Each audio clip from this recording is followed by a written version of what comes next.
Welcome to this month's CCI video update highlighting the great work of schools and their supportive partners who are working together to reach the aims of Lilly Endowment's Comprehensive Counseling Initiative. Today, we're honored to be talking to Laura Tucker, who's representing the Center of Excellence in Leadership of Learning, which we all know better as CEL. Welcome, Laura. I really appreciate you taking time to talk with us today. Thank you, Amy. Could you tell us a little bit about your organization and what you do there first? Sure. My title is the Early College Coordinator. CEL as an entity is really focused on education in Indiana. And really a common misconception in the state, I think, is since we're housed on the University of Indianapolis campus, that we only work with and for them.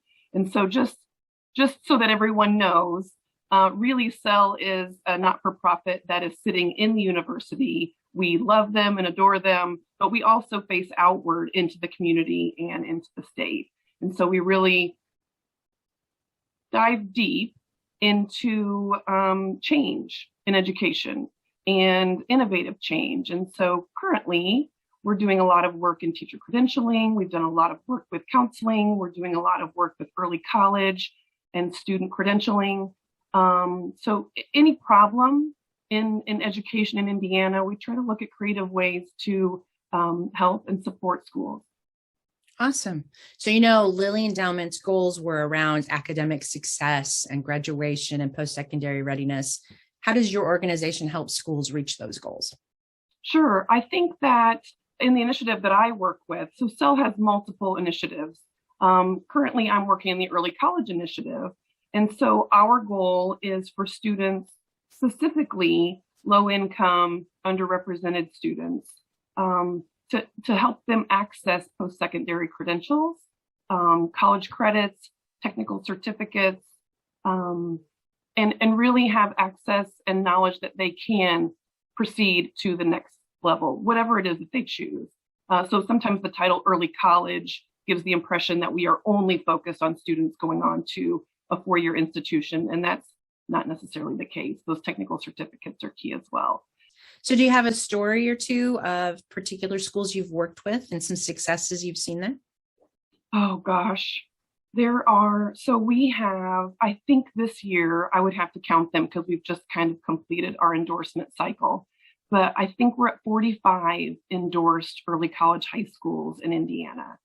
And what that means is that those schools have been intentional in recruiting targeted students, first generation, those 21st century scholars, minority students, to bring them into the early college program and give them support and allow them to see that post-secondary can be an option for them. And so all of them, in order to be endorsed, have really done that at a very high level. I will say we have schools 200 enrollment, up to almost 4,000 students enrolled who are endorsed. And I think the most impressive part for all of them, I wish I could think of just one specific example, but I think just the vast impressiveness of what all of these schools are doing is probably worth noting. They have taken this program and molded it to fit into their school. And so that school of 200 is offering students the Indiana College Core, and those 200 students have access to teachers who are credentialed, have access to college credits that equal a first-year freshman on a four-year campus. And then we have those very large schools who have taken a very big population and have made it smaller and have identified students and have surrounded supports around those students and have really identified kids that they want to help get to that next step. So in a lot of different ways, they have all done amazing, amazing work. It is really hard work developing and sustaining an early college program. And the student stories that we hear when we visit really bring that out. Students appreciate the support. They recognize the support. They know that they have been given something special and that their staff and students have believed that they can do it. And so with that mental health piece, just hearing from staff, like, this is a program we think you can do.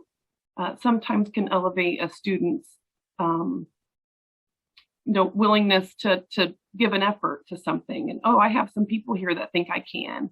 And so then they've set goals and proceeded and achieved those at really high level. That's awesome. So it's like instilling some hope in them causes them to be able to take that next step. Absolutely. Absolutely. And maybe they, that targeted population, there's a big chance that that student didn't have anyone at home saying that, and that they, didn't see that for themselves because maybe they were the first one to work towards that, and to hear someone identify or to be identified, and then hear anyone in your building say, hey, would you be interested in this program? I think you would be a great fit, and here's why. And I see this for you in your future. And, if it's a technical certificate, you're really talented with hands-on stuff. And I've seen you do these things, and we have this program that I think you would be great at. And that can really change the trajectory of a student's life, I think. Change the trajectory of a student's life. I like that. That's absolutely great. That's kind of what early college does in a nutshell for me, is just change what a future may have looked like, and perhaps give it a different path. That targeted student. So we really focus on the student that is not in that top 10%. Mm-hmm. The ones that you just know are going to go.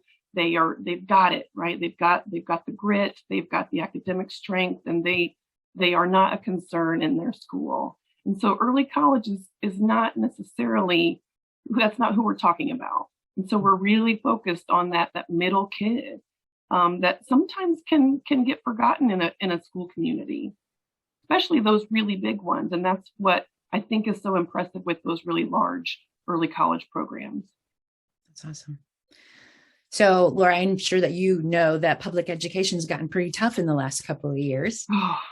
Yeah, exactly. So, organizations are good at like adjusting and stepping up when things get tough. So what advice would you give? What benefits could you tell schools out there that are thinking about collaboration? What advice could you give them? How could they get involved with an organization like yours? I think, easier said than done, as someone who has come out of the classroom, who has come out of the school. Now, all you need to do is, but I do recognize that any extra is a lot right now.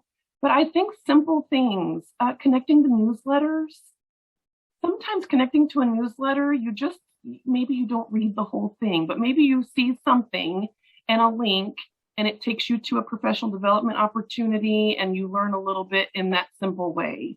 Social media is also a great way. We do a really good job of just talking about what we do. Sometimes people don't know what SEL is and what SEL does. So we do use social media to try to spread a little bit about what we're working on. We don't have a very narrow focus in the state. Our focus is really broad. And so us communicating what it is we're working on is important. So social media, we do a lot of networking events. So I think in any circumstance for connecting, not just with SEL, but if you are at a conference and you see someone at a not-for-profit, what are they doing? Go to that session. Try to go to that session and stay after, ask questions. I think that's how I was connected. So prior to SEL, I was a school counselor, and same, I didn't really know what their work was until we started doing some early college work, and just learning at events was really big help to me, and I think is doable. I think those things those could be manageable things right now. That's awesome. So do you have some favorite resources that you would like counselors to know about? I love our website. I do really like, we just did a 20th anniversary event, and so it's fresh in my mind. We did a book study on Dan Heath's Upstream, and I think it is really a great summer read for anyone who works with students in a school or outside of the school system. It's really about solving problems before they become problems. And right now we feel like we're sitting in a bunch of problems, and we're just in the middle of a fire of problems. But I think that book gave me some new perspective on looking forward, and where can we maybe make a change downstream or upstream to where we can do better for ourselves. It's fantastic read.